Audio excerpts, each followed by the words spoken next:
entrou lá? Entrou, só que... foi. Tá. Bom, vamos lá então. Hoje a nossa catequese ela vai ser sobre história da igreja. Deixa eu colocar aqui, ó. Século... Quais anos? É do século XII. Isso aí. Vamos lá então. Vamos chegar lá, hein? Então a primeira coisa, né, quando a gente está vivendo esse período da história, a gente vai começar a ter assim os movimentos pela pobreza, tá?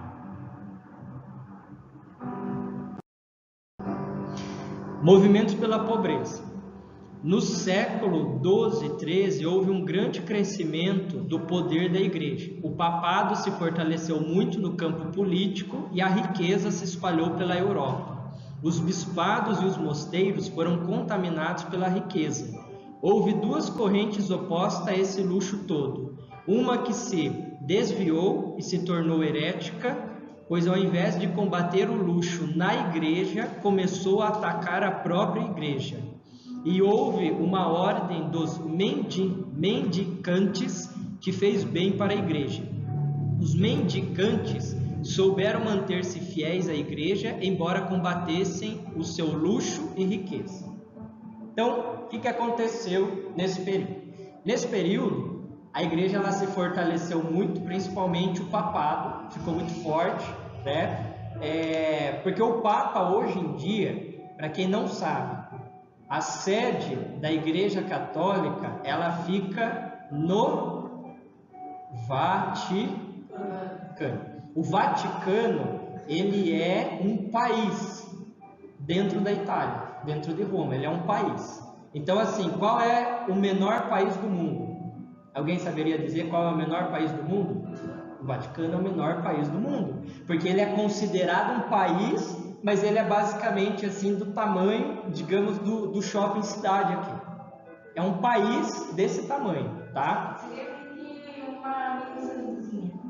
Uma? Mini-cidade. Isso, basicamente isso, tá? Então, como o Vaticano ele é considerado um país, então ele tem as suas leis próprias, ele tem a sua moeda própria, ele tem o seu governo próprio. Ele não está dependente ali da Itália, de Roma, que é onde está situado o Vaticano.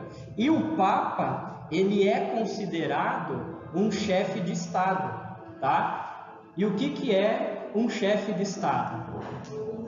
O que é um chefe de Estado? Um chefe de Estado é um presidente, tá? Então o Papa, politicamente, ele é considerado presidente, tá? Lá do país. Então, assim, a gente tem ali o papado, tudo que se fortaleceu, tá? Nesse período. E aconteceu o quê? Que a riqueza, ela começou a cegar muitos da igreja, tá? A riqueza, o luxo, o ouro, começou a cegar, tá? Então houve essa contaminação de pessoas assim, bispos, padres, alguns papas que viveram um luxo desnecessário. Então, para combater esse luxo, ou seja, como uma resposta de Deus para isso, surgiram as ordens. Como que é o nome das ordens? Mendicantes. Vamos lá.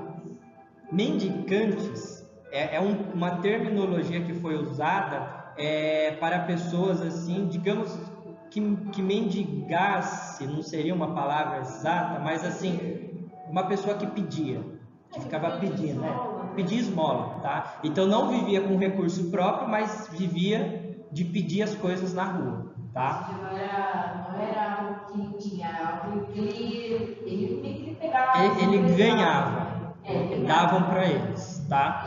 E essa senhora que está aqui, alguém já viu ela em algum lugar? Quem é ela? Vocês sabem?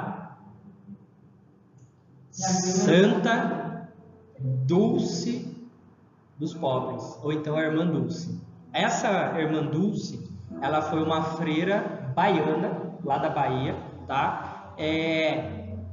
Se eu não me engano, posso estar errado, se eu não me engano, ela foi a primeira mulher, né? Acho que ela foi a primeira mulher brasileira a ser canonizada pela Igreja Católica, A primeira santa brasileira. O primeiro santo foi Frei Galvão, né? O primeiro santo foi Frei Galvão. E a primeira santa brasileira foi a irmã Dulce, tá? Ela teve uma vida extraordinária. O que essa mulher fez pelos pobres na Bahia é riquíssimo, tá? E uma santa brasileira.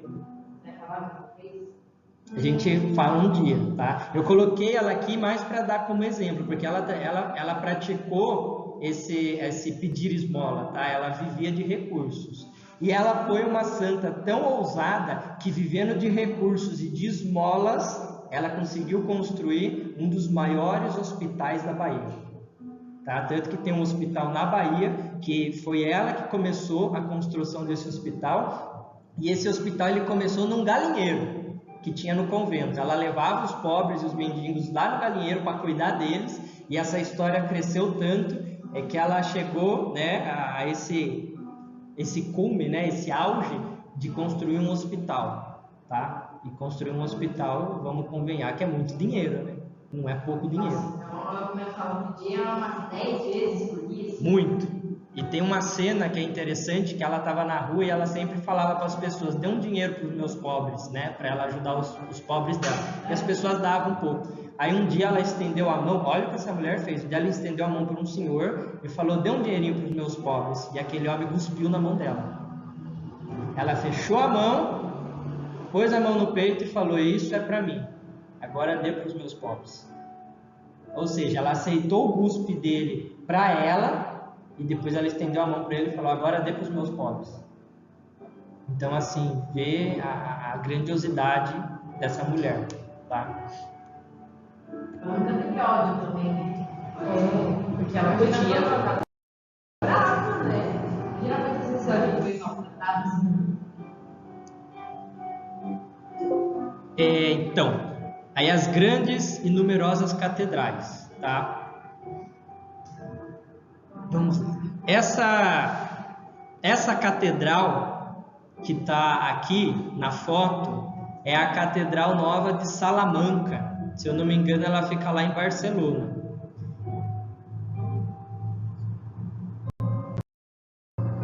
Então, as grandes e numerosas catedrais. As belíssimas catedrais foram um marco na Idade Média, que até hoje são admiradas. Foi um tempo de glória da arquitetura que desmente as ideias de que este tempo era a Idade das Trevas. Seus lindos vitrais mostram a luz de Deus que atinge nossos pensamentos e o intelecto. Suas agulhas e campanários voltados para o céu mostram a direção para Deus. O povo era generoso nas doações para a construção destas gigantescas e belas catedrais. Muitos artistas doavam também seus trabalhos como forma de penitência. Estas igrejas estão espalhadas pelo mundo, desafiando os séculos e o tempo. E aqui tem a foto por dentro, né, da cúpula da Catedral de Salamanca. Então, assim, essas igrejas, elas são grandiosas, tá? Como é que essas igrejas elas foram construídas, né? A igreja, vamos dizer, a igreja católica, ela teve um momento de auge de ter muito dinheiro, ela teve um poder muito grande. Hoje em dia, ela ainda tem um poder grande, mas bem mais reduzido do que ela teve na Idade Média. Uma média normal. Sim. Então, assim, como que se construíam essas igrejas? Elas se construíam com a ajuda das pessoas. Muitos reis, príncipes doavam muito recurso para a construção. Alguns artistas, por exemplo, assim, tem um artista que ele trabalha com vidro, né, fazendo os vitrais da igreja. E daí ele ia lá e doava o trabalho dele em forma de agradecimento. Ele não cobrava para fazer o trabalho, ele doava, tá? Então, assim, essas igrejas elas foram construídas desse jeito, dessa maneira. E às vezes é comum a gente ver muito ouro também dentro das igrejas antigas. As pessoas falam assim: nossa, mas quanta riqueza, quanta coisa desnecessária. Mas a gente tem que entender que qual é a moeda corrente hoje para a gente poder comprar as coisas? O real. O dinheiro em papel. O dinheiro em papel hoje é o dinheiro corrente para a gente comprar as coisas. Mas naquela época não tinha o dinheiro em papel. Qual era o dinheiro? Qual era a moeda de troca daquela época? Bem antes. O ouro. O ouro, a prata, tá? Os metais nobres. Então, assim, se explorava muito os metais nobres. Por que se explorava muito? Porque precisava muito deles para poder fazer as compras, as negociações. Hoje tem a exploração dos metais nobres, o ouro, a prata, o cobre, ainda tem, só que é menor, porque hoje em dia eu não vou no mercadinho comprar pão e dou uma barra de ouro pro dono do mercadinho. Hoje em dia é no celular, é Pix, entende? Então, assim, naquela época o ouro era muito explorado. Então, como o ouro era muito explorado, se usava muito ouro. Então faz sentido as igrejas serem adornadas com muito ouro naquela época, porque o ouro ele era abundante naquela época, que já não é hoje em dia não é tão abundante. Por isso que hoje em dia você não vê as igrejas novas, as igrejas que estão sendo construídas agora, com muitas coisas em ouro, tá? Porque primeiro que é caro, muito caro você ter coisa de ouro maciço, então geralmente faz um metal folhado a ouro, tá? Não ouro puro. Então, quando a gente vai falar assim dos vitrais que eu falei, né, das igrejas com os vitrais, por exemplo, isso daqui é um vitral de uma igreja, né, que é uma técnica de trabalhar o vidro, né, vidro colorido e formar imagens, né, e a igreja ela tem riquezas muito grandes nesses verdadeiros obras de arte, verdadeiros quadros nas janelas, né, tem muitas igrejas que tem essas obras de arte. Aí a gente viveu um período também muito forte da escultura e a música sacra. A escultura e a música sacra. Juntamente com a arquitetura, floresceu a escultura e a música nas catedrais medievais. Todas as catedrais estão repletas dessas obras maravilhosas. Todas estas obras de arte não eram meramente decorativas, mas religiosas. Victor Hugo, que é um estudioso de arte da atualidade, ele comparou as catedrais como uma bíblia de pedra. Até os mais simples e letrados, ao entrar nestas igrejas, conseguiam compreender o evangelho e o catecismo pela contemplação das obras e das músicas. O canto gregoriano cresceu muito nesta época. E o grande Mozart, alguém sabe quem é esse Mozart que eu estou falando? Amadeus Mozart. Que ele foi um dos maiores, tinha pesquisado a palavra, compositores, né, da idade média, não, já era da idade contemporânea. Ele foi um gigante.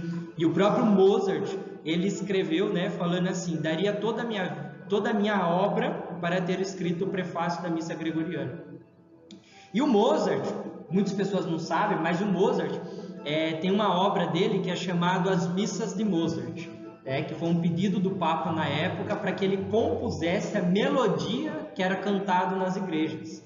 E ele compunha essas melodias, né? Se eu não me engano, ele compôs acho que 14 ou 15 missas ele compôs para que fosse cantado na igreja.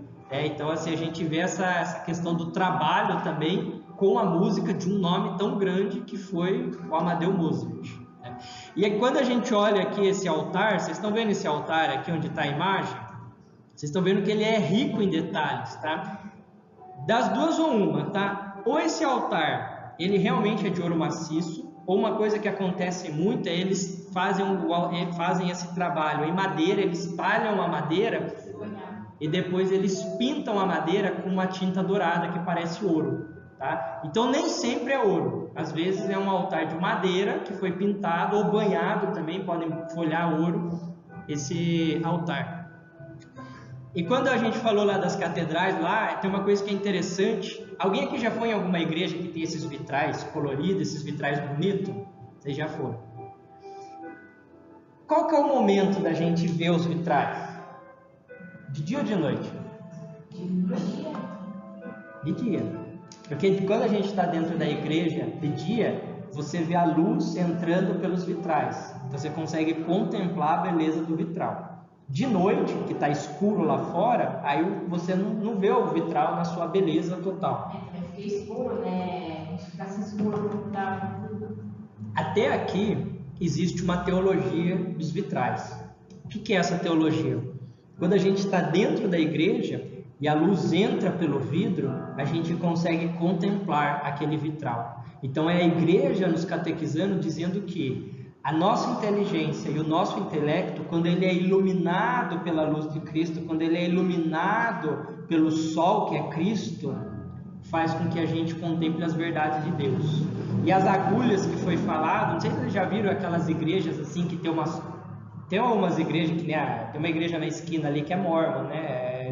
A igreja Jesus Cristo dos últimos dias, ela tem uma torre, né? Um pináculo, mas isso aí vem muito da igreja católica, porque as catedrais antigas, elas tinham muito desses pináculos apontando para cima. E por que eles estão lá? Porque é a igreja também querendo dizer que... Aí você vai apagar, né? Esquecemos. É a igreja querendo dizer que qual que é a direção da nossa salvação? O céu. Tá? Então, assim, quando você entra numa igreja, eu posso ficar o dia inteiro falando para vocês aqui, olha essa comparação que eu vou usar. Eu posso ficar o dia inteiro falando, gente, Jesus ama vocês, o Pai entregou o Filho por vocês, o Filho veio, o Filho morreu, o Filho se entregou, o Filho, ele deu tudo, o Filho, Jesus, se sacrificou tudo. Eu posso ficar o dia inteiro falando isso para vocês, tá? Só que se eu falar para vocês, olhem para a cruz, todo mundo olha para a cruz. O que choca mais? O que impacta mais? O que eu estou falando ou o que vocês estão vendo? Então as imagens, elas têm esse senso catequético. As imagens na igreja, lembra que eu falei no slide passado aqui, no slide anterior, falava que as imagens não são meramente decorativas, mas elas são religiosas. Por quê? Porque elas estão querendo dizer algo. Tanto que uma pessoa entra dentro de uma igreja católica e ao contemplar aquelas imagens, às vezes elas não precisam que tenha algum padre ali pregando o evangelho naquele momento, porque só de contemplar a imagem, aquilo já vai catequizar. E como eu falei, naquela época, na antiguidade, as pessoas não tinham um nível de estudo muito alto. Então qual era a melhor maneira de catequizar o povo naquela época? Que às vezes a maior parte do povo era analfabeto. Lembra que eu falei que era difícil você ter uma Bíblia na casa, porque você precisava de um cômodo, de tanto rolo para ter a Bíblia na casa. Então como era a maneira mais fácil de catequizar o povo? As imagens. Como se facilitasse, né? Sim, porque quando você olha para uma imagem, você vai contemplar aquilo que a imagem está passando, aquilo que a imagem está querendo dizer.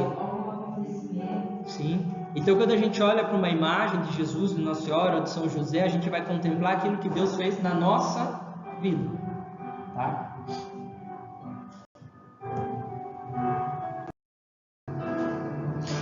E aqui tem algo que é muito interessante: as universidades medievais. Tá? As universidades medievais. Uma marca registrada na Idade Média e que foi a base da civilização ocidental foi o ensino.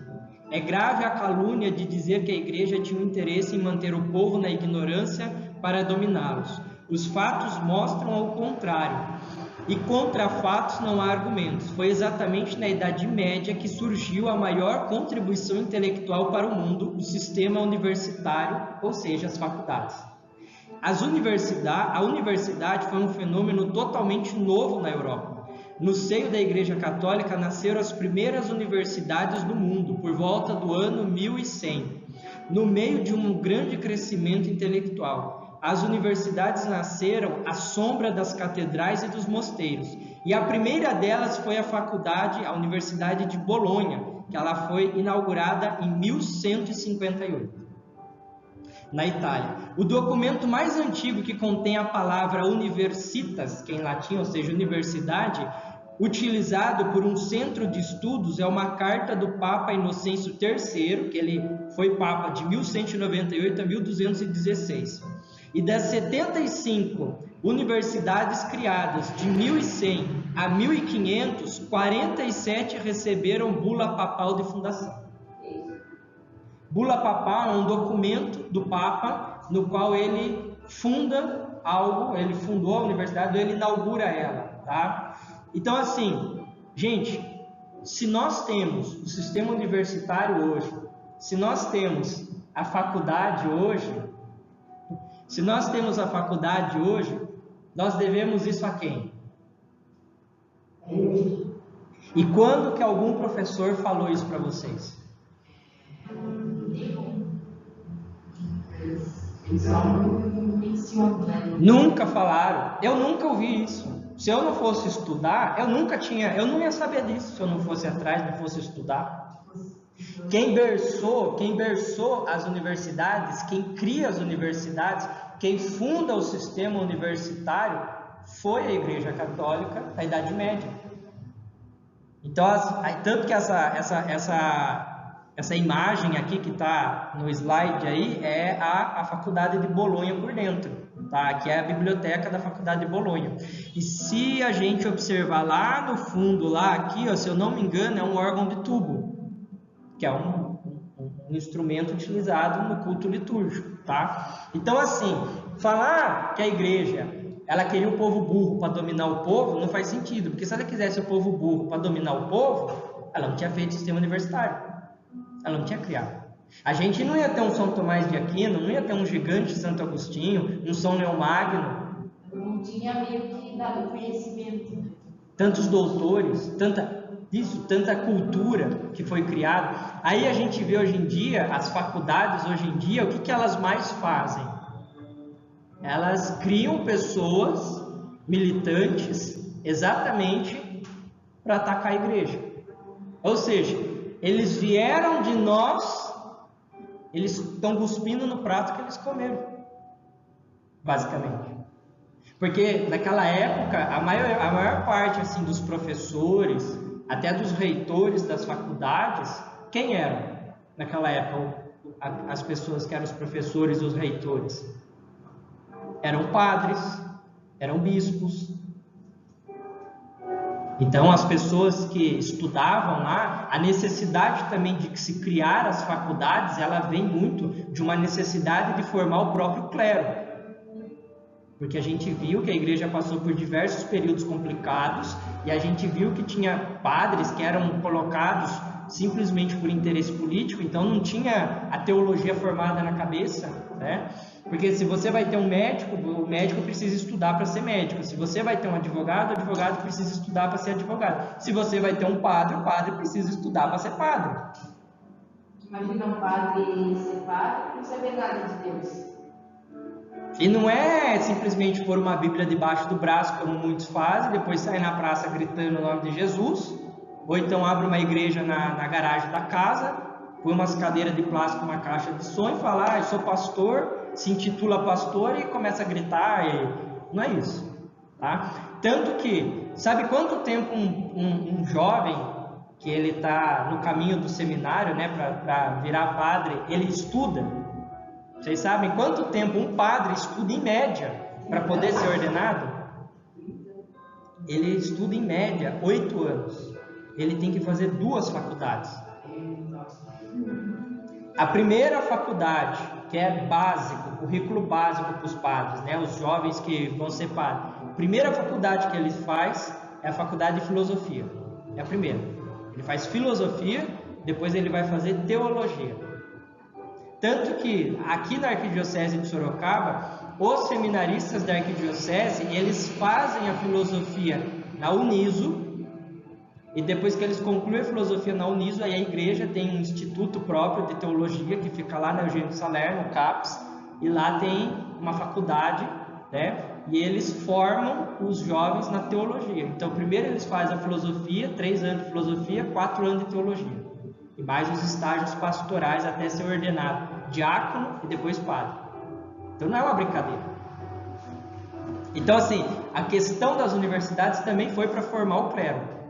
Depois o sistema universitário cresceu. Aí eu pergunto, aqui, quem sabia que o início das universidades se deu com a Igreja Católica na Idade Média? Ninguém. Vocês vão ouvir um dia alguém falando isso para vocês, fora eu? Provavelmente não. Dificilmente, tá? Porque eu tive que aprender isso estudando e muito, tá? Tanto que não estou aqui para me vangloriar nada, não. Eu sou uma miséria como todo mundo é miserável. Mas a Carol já foi lá em casa lá. Eu tenho uma estante lá no meu quarto que eu devo ter uma média de uns 300 livros lá, tá? Todos, basicamente quase todos, são de igreja. Ou é vida de santa, doutrinas, aquilo. Então assim, eu estudo bastante para não falar qualquer coisa, tá? Porque vocês que estão aqui, vocês merecem ter a melhor qualidade de ensino que a gente pode oferecer para vocês, tá? É você? Tá bom.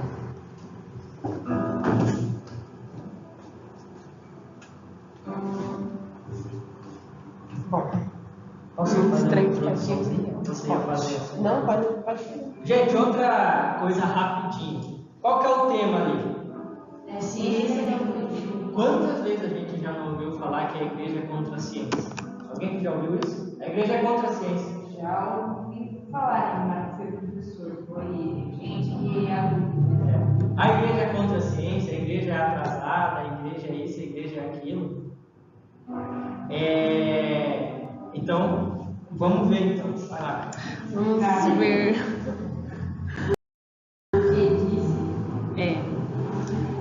Então, desde o século VI, com a queda de Roma, o desenvolvimento da ciência e da tecnologia ficou a cargo da Igreja e cresceu nos séculos XII e XIII.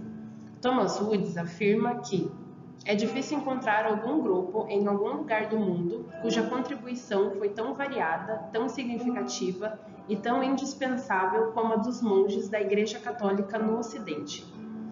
Então, a gente vê, como o João já falou nos outros slides, como a gente já vem vendo, algumas catequeses, que tudo isso que é falado, que às vezes adultos falam pra gente, porque foi o que eles aprenderam também, ou às vezes professores, que falam que a igreja atrasou anos de avanço e que a gente podia estar muito melhor se não fosse a igreja, que não deixava as coisas evoluírem, as pessoas aprenderem. A gente vê que isso, na verdade, não faz nenhum sentido. E eu vou lhes falar alguns nomes para vocês de pessoas ali dentro da igreja que descobriram diversas coisas, foram pioneiros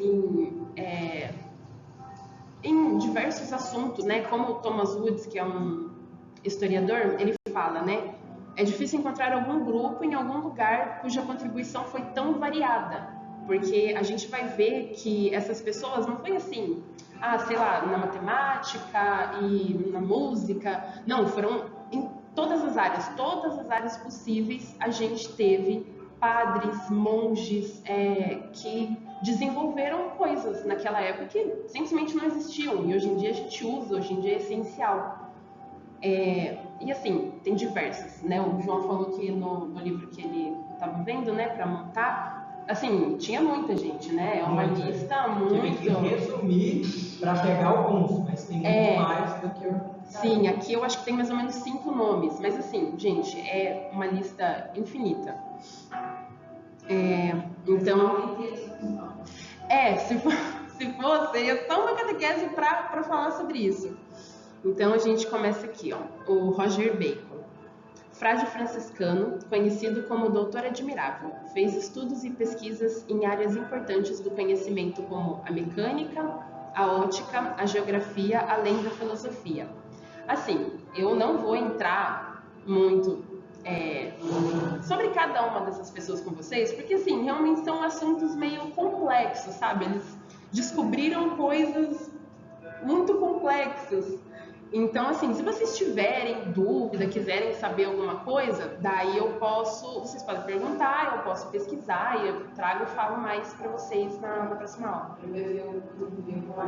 Por 80 anos. Eu não sou muito boa na matemática. Passada a vida inteira estudando isso. Então, porque foram áreas bem diferentes, Mecânica, ótica. Aí a gente tem então, ele foi um frade, um frade franciscano. Aí a gente tem o Jean Buridan, padre francês, foi um dos pioneiros da teoria do ímpeto, que abriu caminho para a dinâmica de Galileu e para o princípio da inércia do Isaac Newton. Eu imagino que a maioria de vocês já ouviu falar do Isaac Newton, Tem as leis, as 3 leis de Isaac Newton, da inércia, ação e reação, e a outra eu não lembro, mas são três leis, que é muito importante na física. Então foi esse Jean Buridan, esse padre, que deu esse início para que o Isaac Newton pudesse, né, desenvolver toda a teoria dele. O Isaac Newton, ele basicamente, assim, quando ele foi desenvolver todo o estudo dele até chegar nessas 3 leis, né, dele, ele bebeu muito de Jean Buridan, né? Ele foi muito nos estudos de Jean Buridan para poder desenvolver também as leis dele. Sim. Nicolau Copérnico. Embora seja famosíssimo, ainda há muita gente que não sabe que este matemático e astrônomo polonês, pai da teoria heliocêntrica e da astronomia moderna, era sacerdote e também era jurista, político, líder militar, diplomata e economista. Esse Nicolau Copérnico, por exemplo, eu já tinha ouvido falar dele, mas em nenhum momento foi citado que ele era um sacerdote, né? Porque normalmente é isso. A gente ouve falar de algumas pessoas, né, que foram grandes em algum assunto, mas acaba que essa pessoa era um monge, era um frade, era um sacerdote. É como se eles quisessem que não soubessem. Uhum. Se fosse eles soltavam o que ele fez, entendeu? Eles escondem. Para não ser uma coisa porque, relevante. Por exemplo, eu estava pesquisando isso daí para fazer montar a aula. Eu sabia que esse Nicolau Copérnico era vocês já ouviram falar, né, de Nicolau Copérnico, né? Ele foi várias... astrônomo, matemático. Ele foi o pioneiro daqui para mim tá. Não, ele foi matemático e astrônomo. Não, mas ele foi pai da teoria heliocêntrica, né? Do heliocentrismo. Isso. Era um quadro. Aí a gente tem o Gregor Mendel, agostiniano austríaco e pai da genética. Legou ao mundo as assim chamadas leis de Mendel, sobre a transmissão dos caracteres hereditários. E o Georges Lemaitre, padre católico belga, era astrônomo, cosmólogo e físico. Propôs a hipótese do átomo primordial para estudar a origem do universo, o que veio a se popularizar como a teoria do Big Bang. Então, eu acho que ele é um dos mais interessantes, né? Porque as pessoas acham, né, e falam muitas vezes que aí a igreja não acredita, né? Tipo, que nem que o mundo, né, na teoria de que o mundo foi criado pela explosão de um átomo e tudo mais. E aí, quando você vai pesquisar, você descobre que, na verdade, quem desenvolveu essa teoria que hoje a gente conhece da origem do universo foi um padre. Então, assim, realmente a gente vê que as pessoas elas não fazem questão, né? Elas querem mesmo que a gente ache que a igreja não importa, que lá só tem mentira, só tem retrocesso. Igreja, né? Sim, e quem desenvolveu essa teoria, né, que a gente tem do Big Bang foi justamente um padre, né? Eu acho que isso é o mais interessante. O Georges Lemaitre foi o próprio Mendel, né? O Mendel, ele decodificou. Eu estou confundindo um pouco, mas o Mendel, ele foi do código genético, né? Isso, Uhum. Ele fez uma decodificação do código genético hereditário, ou seja, quem aqui já, acho que é ciências de biologia também, o homozigoto, vocês já viram isso aí ou não?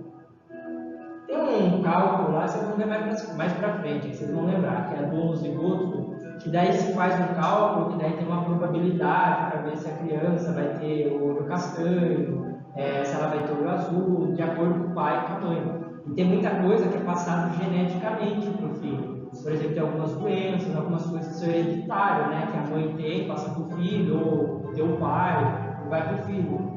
É a questão do DNA. E quem fez essa decodificação foi o Mendel. O Mendel é de 1822 a 1884.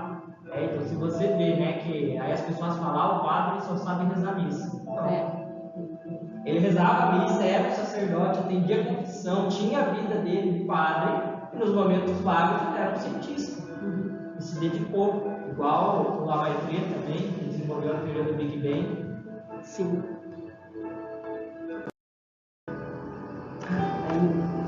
Aí Aí a gente tem aqui, ixi, tá? Agora acho que não vai dar para tirar esquecido desse prédio. Enfim. A gente tem o Observatório do Vaticano.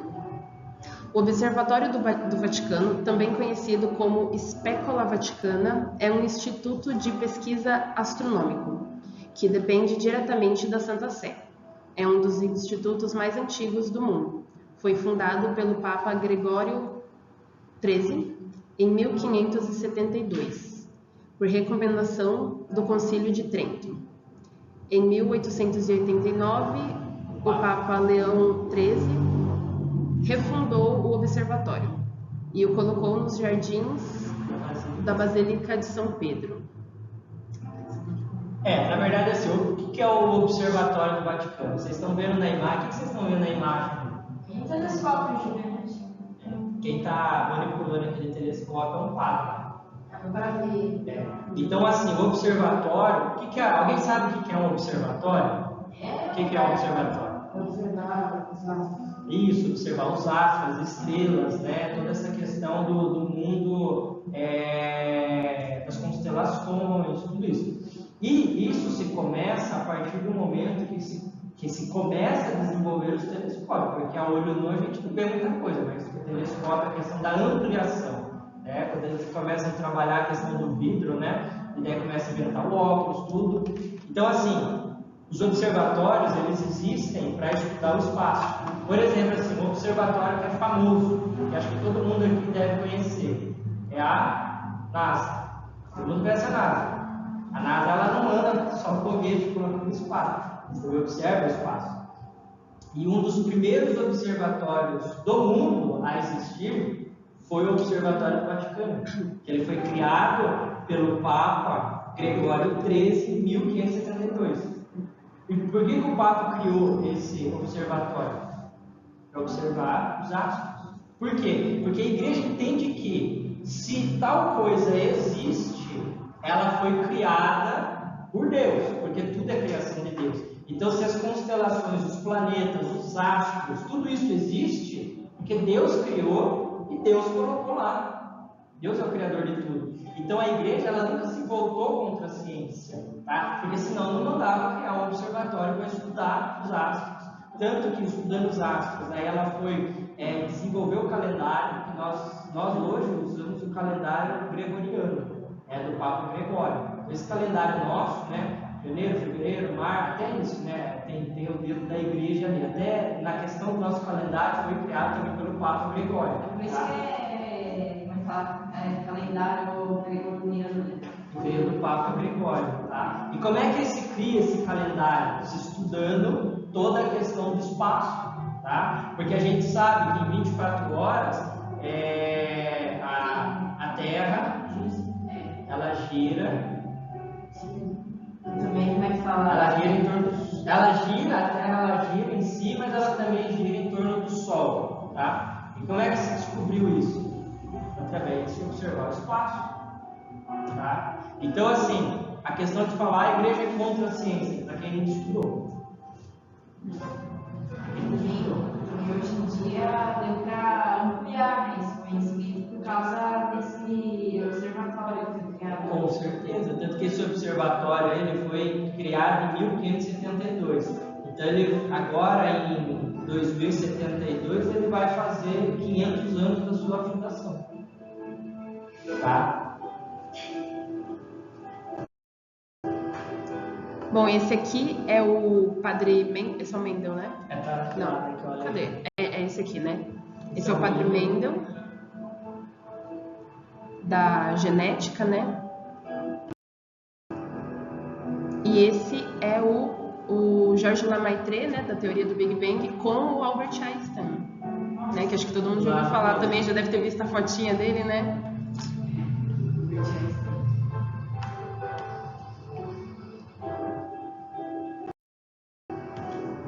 Bom, agora a gente vai falar da Santa Hildegarda.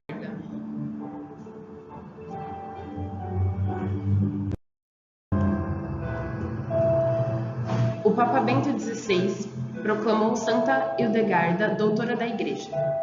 Hildegarda foi uma figura feminina importante na Idade Média, o que deixa bem claro que a Igreja sempre valorizou o trabalho feminino.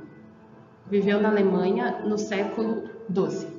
Morreu em 1179, aos 81 anos.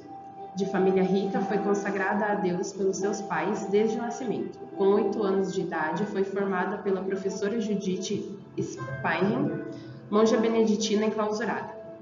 Foi uma religiosa forte e corajosa. Enfrentou até o imperador Frederico I, recordando que também ele está sobre o julgamento de Deus. Santa Hildegarda, ela tem um nome diferenciado. Colocar ele filho de você. Hildegarda. Ela foi diversas coisas, né? Ela fez várias coisas e dentre uma delas, a que mais me chama atenção, né, que eu já conhecia um pouco da história dela, é que ela também foi botânica, né? Ela tinha muito interesse em estudo de plantas, né, de ervas, principalmente a função medicinal delas. Então, por conta disso, ela escreveu um tratado de medicina sobre o tratamento de doenças com o uso de plantas, ervas, partes de animais e pedras preciosas. E esses métodos que ela desenvolveu nesse tratado dela, eles são utilizados, né, até hoje.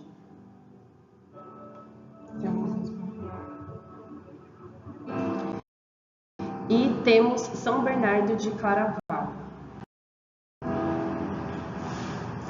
Então, São Bernardo foi o santo que mais marcou o século XII. Nasceu em Castelo de Fontaine. Aos 9 anos, foi para uma escola dirigida por padres. Foi um santo apaixonado por Nossa Senhora, eis uma de suas homilias. Nos perigos, nas angústias, nas dúvidas, pensa em Maria, invoca Maria. Que seu nome nunca se afaste de teus lábios, jamais abandone teu coração.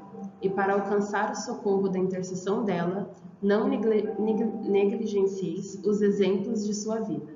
Seguindo-a, não te transviarás. Rezando a ela, não desesperarás. Pensando nela, evitarás todo erro. Se ela te sustenta, não cairás. Se ela te protege, nada terás a temer. Se ela te conduz, não te cansarás. Se ela te é favorável, alcançarás o fim. Assim verificarás, por tua própria experiência, com quanta razão foi dito. E o nome da Virgem era Maria. Então, São Bernardo, ele fez parte de uma ordem chamada Cisterciense. A gente já tem conversado um pouco com vocês, né, falado um pouco sobre as ordens que existem na igreja. A gente já falou de São Bento, que fundou os mosteiros, né, dos beneditinos. A gente falou dos cartuchos, né, com São Bruno, que a gente falou na última catequese, que é aquela ordem que ela é mais rigorosa, né, com questão de silêncio e uma vida mais sozinha, assim. E aí a gente tem o São Bernardo, que ele fez parte da ordem cisterciense. E apesar dele não ser o fundador dessa ordem, foi ele que mais difundiu. Então ele é como se fosse considerado um segundo fundador, né?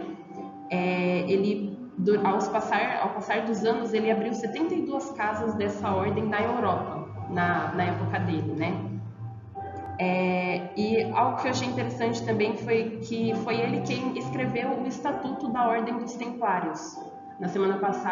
Na outra semana, né, a gente também falou sobre as cruzadas, né, que foi iniciada essa Guerra Santa, né, iniciada pelo Papa, né, para defender ali a Igreja dos muçulmanos. E aí tinha os templários, né, que eram os cavaleiros que iam, né, para essas guerras, e foi justamente São Bernardo que escreveu ali o estatuto deles, né? Então, uma pausa.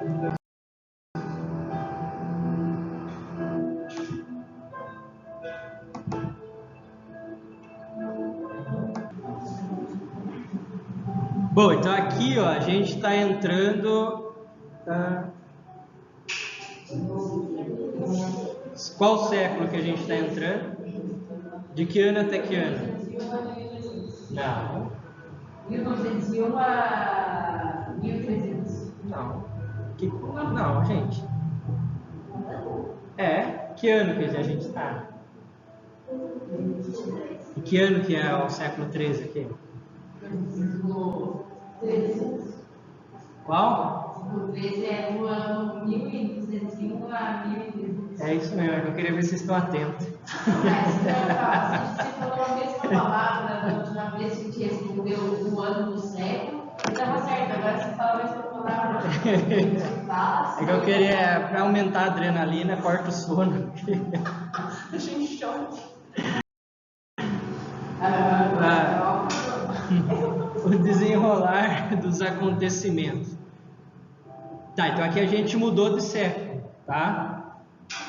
O papado, por que eu coloquei parte 1 lá? Porque esse século XIII, ele é longo, então vai ter uma primeira parte agora e uma segunda parte na próxima catequese, tá?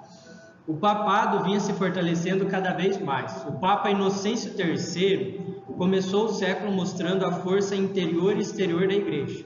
Eliminou de vez a força da investidura leiga, então aquela questão dos reis, rainhas, colocar padres, bispos e alguns papas por interesse acabou, porque ele elimina isso da história da igreja.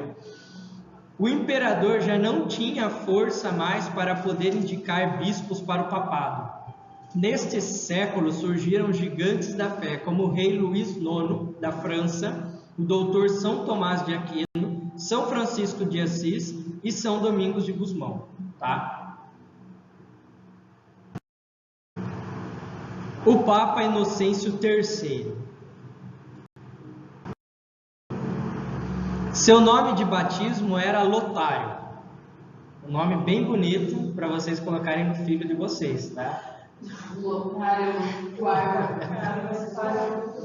Era Lotário, nascido em 1160. É considerado um dos maiores papas da história. Estudou teologia, filosofia e direito em Roma, Paris e Bolonha. Aos 38 anos foi eleito papa por unanimidade. Foi forçado a retirar-se do seu recolhimento. Embora jovem, o papa revelou entusiasmo, energia e capacidade de trabalho com prudência, sabedoria, ciência teológica e jurídica. As circunstâncias em que assumiu a igreja eram difíceis. A disciplina interior e a doutrina estavam abaladas por heresias. Os imperadores germânicos ameaçavam a liberdade da igreja. Foi um papa de coragem que não se acovardou diante dos poderosos, defendeu a igreja com muita ousadia. Então esse papa ele foi muito importante porque ele elimina de vez as investiduras leigas, ou seja, ele bateu de frente com os imperadores, falando assim, chega, dando um basta para aquilo, acabando com aquilo. O imperador podia mandar decapitar o papa, mas ele foi forte de ir contra isso. Foi um homem assim de um estudo muito grande, porque ele estuda filosofia, teologia e direito, ou seja, ele faz 3 faculdades, né? E ele foi eleito muito novo, papa. Ele foi eleito com quantos anos? Com 38 anos ele foi eleito papa. E quando ele foi eleito papa, ele era um simples monge.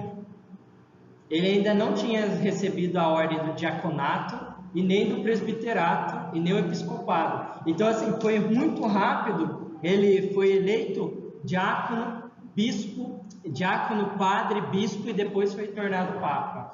E na verdade ele vivia uma vida simples dentro do mosteiro, de uma vida de muita oração e silêncio.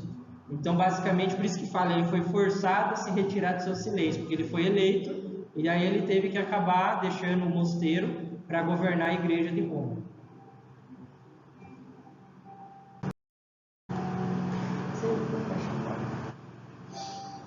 Aí aqui nós teremos então as ordens. Como que é o nome? O que é mendicante? Ordens que viviam da esmola.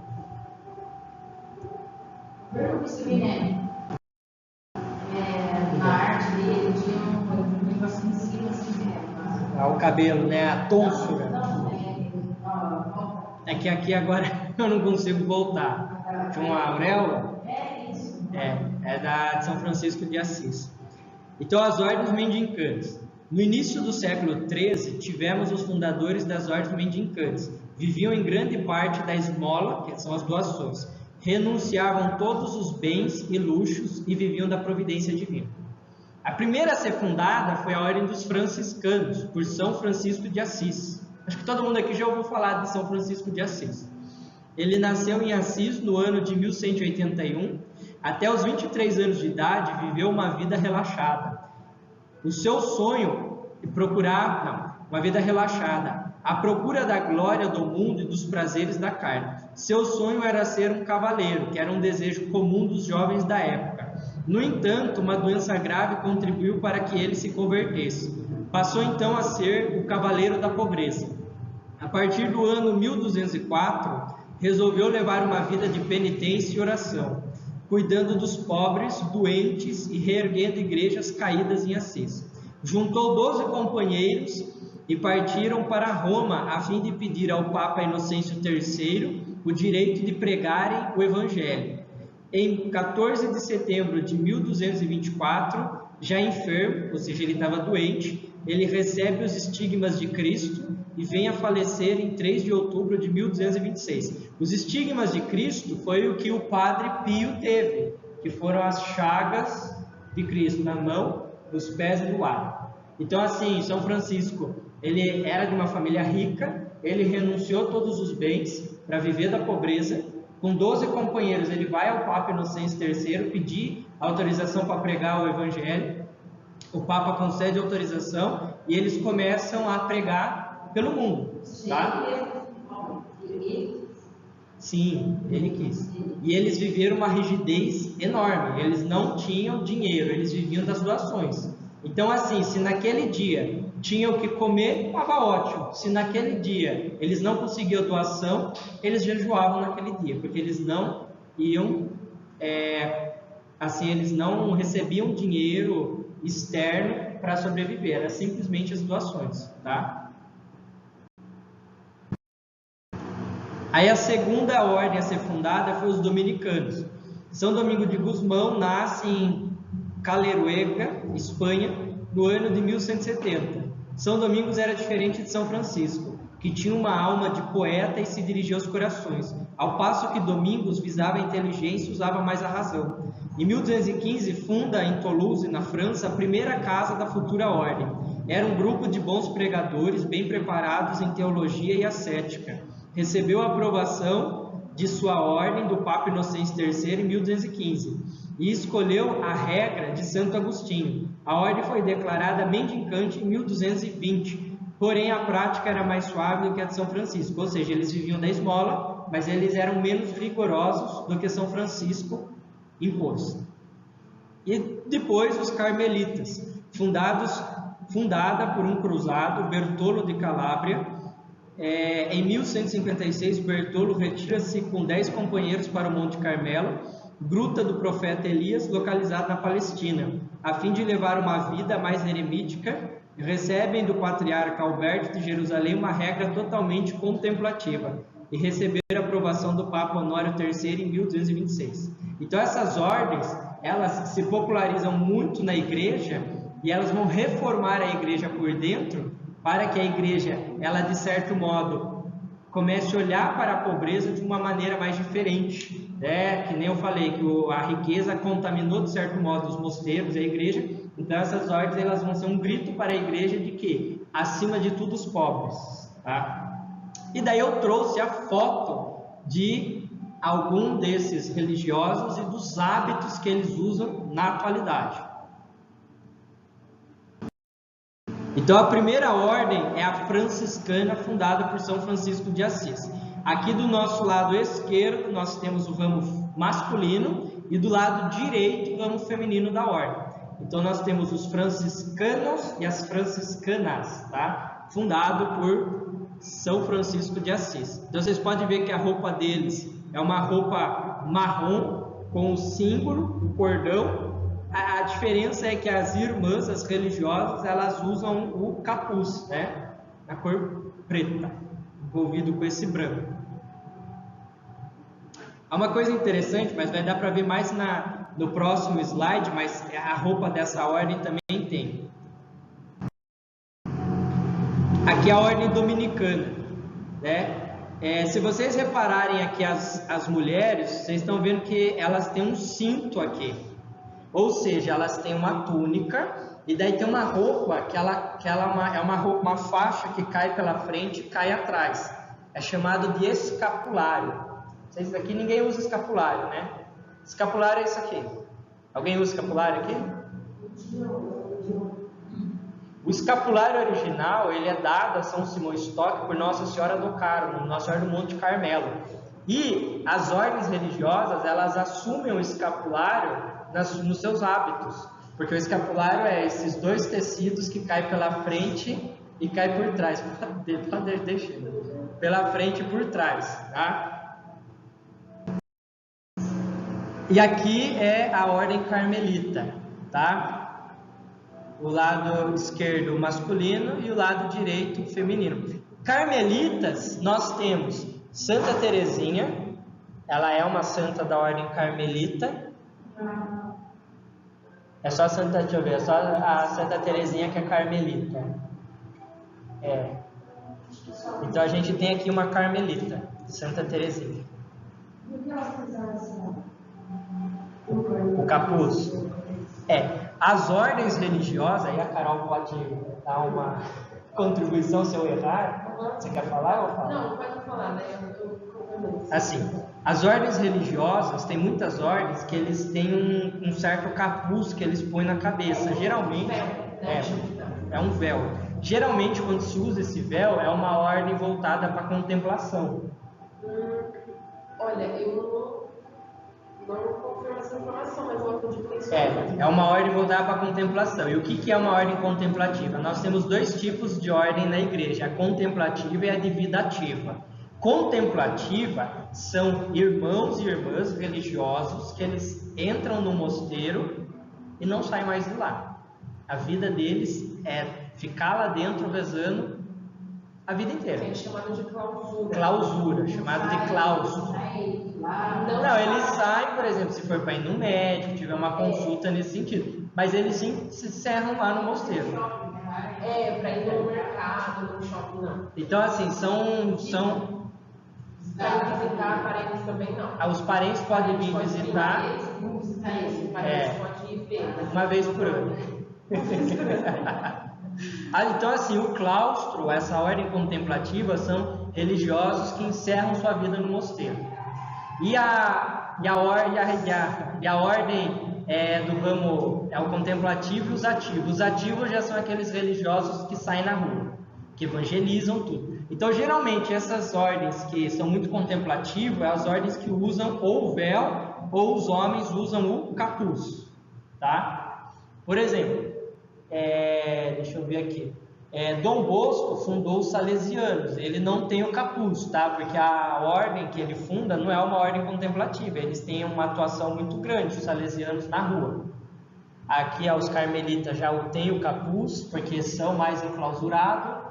Deixa eu ver quem mais. Eu acho que de fundador de ordem, acho que só são esses daí que foram uma ordem específica. São Maximiliano Maria Kolbe também era franciscano, tá? Então ele também era uma vida mais isolada.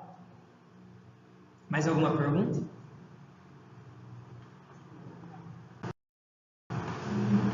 São Alberto Magno.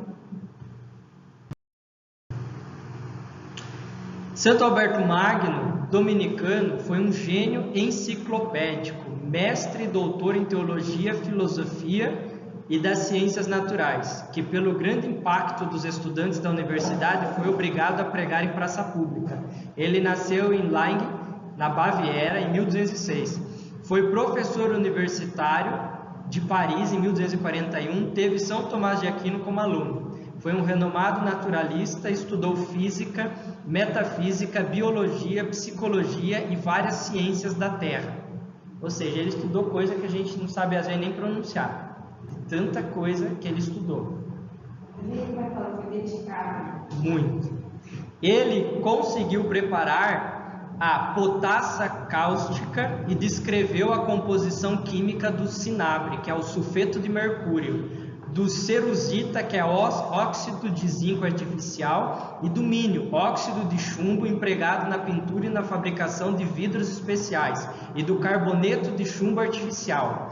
São Alberto percorreu a pé diversas regiões, sempre pedindo esmola para poder comer e dormir. Foi bispo por 2 anos e depois pediu a dispensa para o Papa para poder viver uma vida de monge comum. Ou seja, a contribuição que ele teve também no campo da química foi uma contribuição muito grande.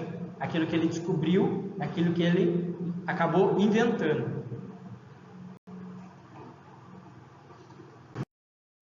E por último, o grande São Tomás de Aquino, ou o doutor da igreja, também chamado doutor Angélico. São Tomás de Aquino nasceu de família rica, era sobrinho do imperador Frederico. Deixou a família aos 6 anos de idade para ser monge em Monte Cassino. Gente, olha a vocação de um santo. Com 6 anos de idade, ele deixa a casa dele para ir viver dentro de um mosteiro, ser educado pelos monges. Imagine vocês com 6 anos, tchau mãe, tchau pai, estou indo embora, vou viver no mosteiro porque eu quero ser monge. Foi, e não voltou mais, tá? Então, Monte Cassino, né? Então, daí ele espantava os monges com as suas perguntas complexas e profundas. Virou um mendicante, que era uma vergonha para a sua família rica, ter um Aquino pedindo esmolas na rua. Se tornou professor da Universidade de Paris e do Centro Mundial de Teologia. Era um gordo respeitado e contemplativo. Os colegas o chamavam de o boi mudo, porque tinha uma enorme capacidade de estar em profundo silêncio e meditando as verdades de Deus. Foi conselheiro oficial de vários papas, um gigante intelectual. Seus estudos constituem um monumento da filosofia e da teologia católica. Morreu aos 48 anos de idade, em 7 de março de 1274. Santo Agostinho e São Tomás de Aquino são gigantes da questão intelectual dentro da igreja. Eles foram muito grandes mesmo nesse campo, tá?